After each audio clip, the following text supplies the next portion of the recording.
What is going on, guys? It is Steven, your semi-comprehensive reviewer here, and in today's video I'm going to be reviewing the ASUS ROG Zephyrus G14 gaming laptop. This is the newest addition to the Zephyrus lineup of gaming laptops, and a lot of people consider this to be the best gaming laptop here in 2023. And I will say that my experience with this guy had its ups and its downs and everything in between. So we're going to talk about that along with the pros, cons, and features of this guy, and I'm going to let you know if this truly is the best gaming laptop here in 2023. This version of the G14 I have here is towards the lower end of the lineup, retailing for about $1,650 normally, although I got mine for around $1,200 because it was on sale. And ASUS does put their laptops on sale quite often, so if it's not still on that sale, I would recommend just waiting for it to go on sale again. The new G14 is coming out later this year, so they are going to be phasing this laptop out soon, so get it while you still can. In the very gamery box the G14 comes in, we have the laptop itself, a 240-watt charger, and some paperwork. Let's start out with the design for this laptop. You'll notice it is an all-white design, and normally I'm not a fan of all-white designs, especially on devices like laptops where dirt gets shown really easily, but ASUS did a really good job of designing this laptop. The material they used doesn't really show dirt too easily. It is a magnesium alloy material they used, and so far during my testing there was no dirt that collected in the usual areas you'd expect around the palm rest and around the trackpad. Everything altogether is pretty light, at least for a gaming laptop.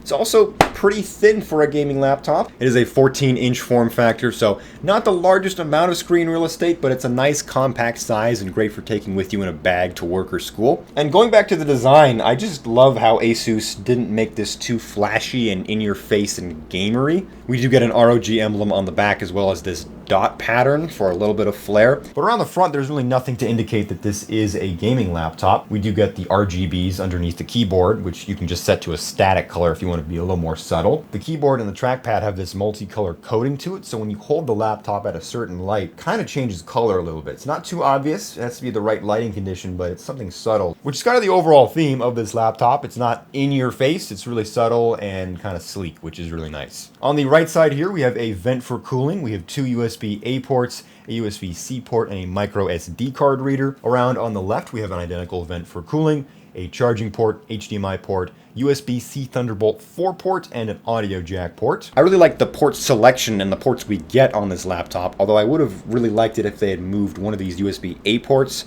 from the right over to the left. Because as it is right now, if you have a wired mouse or just a larger dongle on a wireless mouse or a headset, that's going to stick out of here. And if you're right-handed like myself, that's going to interfere and get in the way of your mouse movement. So I would have liked to have seen at least one of those moved over to the other side. Another nitpick I have about the ports is the charging port here is a little bit far down. I know a lot of gaming laptops have this kind of placement for the charging port, but it's always nice to see it when it's either on the back or when it's at least a little bit further up on the side. Around the front, we have our keyboard and trackpad. Trackpad's really nice, has the right amount of travel to it, right amount of clickiness without feeling too cheap, and the size is also really good. A lot of gaming laptops will make the trackpad a lot smaller just so it doesn't get in the way of your wrist when you're using the keyboard, but this one does a good job of balancing that size with still staying out of the way. The keyboard feels really nice. The keys feel mushy, but clicky almost as well. They're not too clickety-clackety, but they're also not super soft and silent. It's a really nice balance, and they almost feel pillowy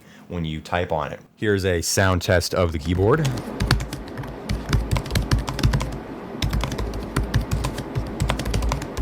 One issue I do have with this keyboard is along the function row. So it's a pretty normal function row. We get a mute button, keyboard brightness, aura RGB effect toggle, fan speed, snipping tool, screen brightness, monitor mode, trackpad on and off, sleep mode button, and an airplane mode button. We are missing a print screen button and a media pause and play button, which I really miss because I do listen to a lot of music on my laptop, and it's way more convenient to just press pause and play. And then another nitpick I have, which is really a nitpick, is with this M row up here, which has a volume down, volume up, microphone mute, and ASUS ROG performance mode toggle. So this row has all of the audio related keys except for the volume mute, which is down along the function row. But we have the ASUS performance mode up here, so it would have been nice to see those switched so that it was all audio up here and then the rest was just the regular function keys. So that's just my OCD kicking in, but I would have liked to have seen those two buttons swapped. Above the keyboard, we have two speakers here, and we also have two here on the bottom of the laptop towards the front.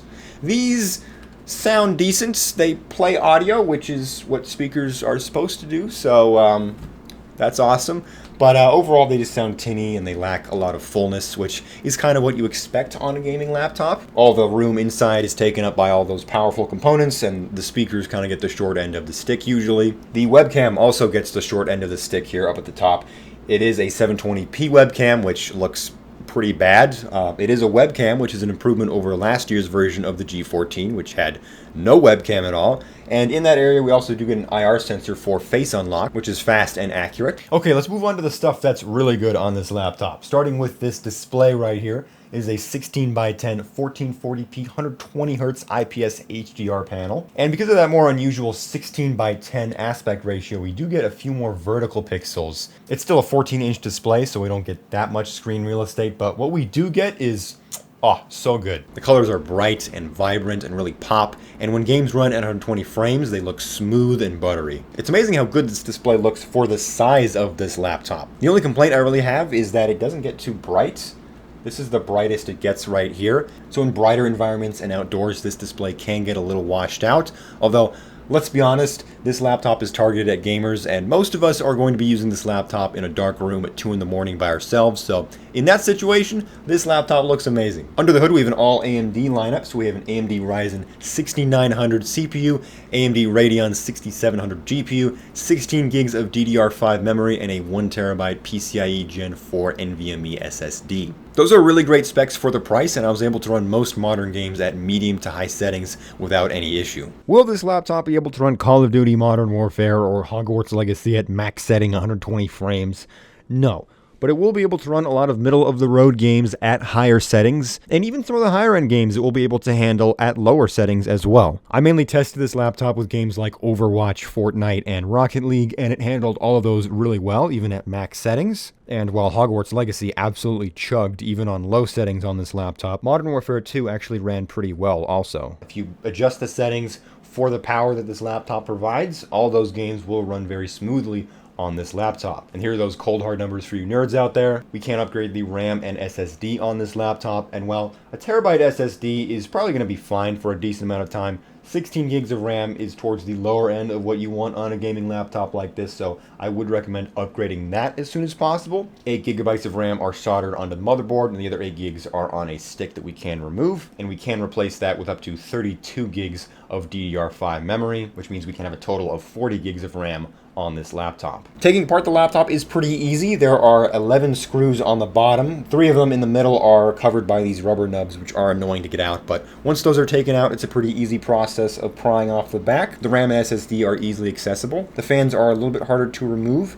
You do have to loosen the vapor chamber and the heat pipes in order to slide them out, which I had to do because my right fan, about halfway through testing this laptop, started making a very loud clicking noise. So at first I thought something just got into the laptop, so I opened it up, just blew some air through it, and it stopped making the noise. But then a week later it happened again, so I opened up the laptop again, and I discovered that there are these stickers that are used to direct the air out the vents where the fans are, and one of those had come loose and was flapping every time the fan was running at full speed. So I had to redo the adhesive on it and stick it back down again, and that was able to fix the issue. So keep that in mind. If you hear a clicking noise out of your laptop, it's probably one of those stickers getting loose. Now, AMD chips are known for getting really hot really fast. So you can imagine that with an AMD CPU and an AMD GPU, this laptop is going to get pretty toasty. So I was getting around 50 to 70 degrees Celsius just during idle.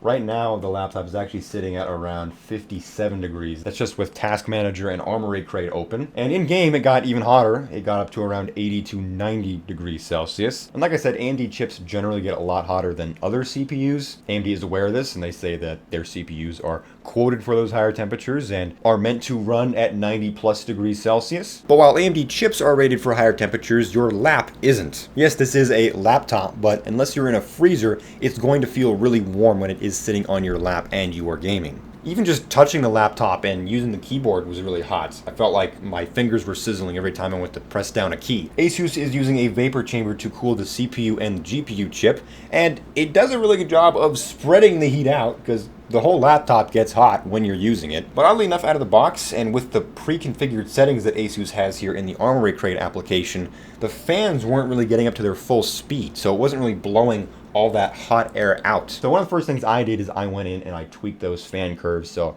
I made it so that both fans were running at full speed when the temperature got above around 75 degrees Celsius. And that was able to cool it down at least to a reasonable temperature. It kept the laptop around 80 degrees Celsius instead of up in the 90s. With the fans at full speed, it is going to use a lot more battery and it is going to be a lot louder as well. They're not the noisiest fans in the world, but you do notice them even with a headset on. In the end, that's a small price to pay for the performance you get on this laptop, and it's something that I'm fine with personally. But if you want a super quiet gaming laptop and you also want it to be cool, then this is not going to do it for you. And once again, while AMD has rated their chips for higher temperatures, I'm not sure if all the other components on this laptop have been rated for that kind of heat. The RAM and the SSD and even the motherboard and the display are all going to be next to those components, and they're going to get really hot. So I'm not sure if those components are going to last as long as the CPU and the GPU consistently at those kinds of temperatures. It'll be interesting to see how long these laptops last. Obviously, if you take care of it and you set the fan speeds to higher and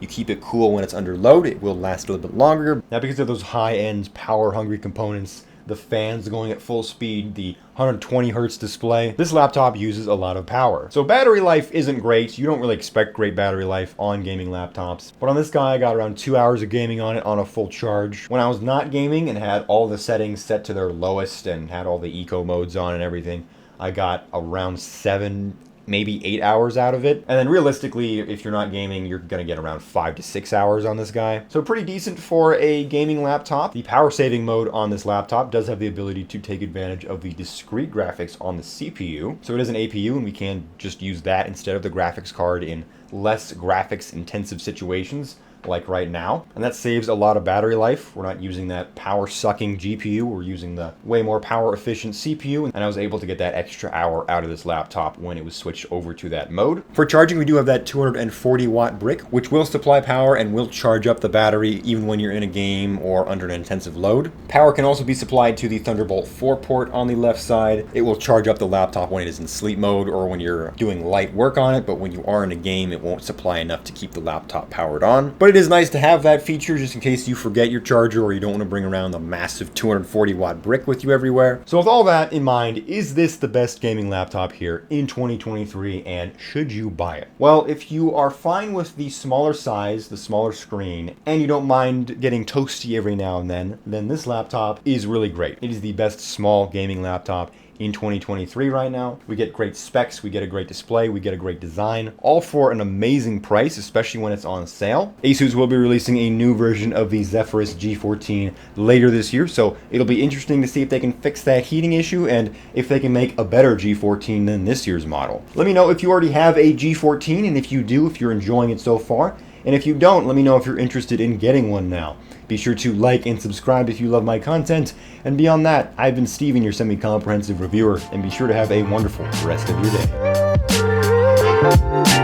day.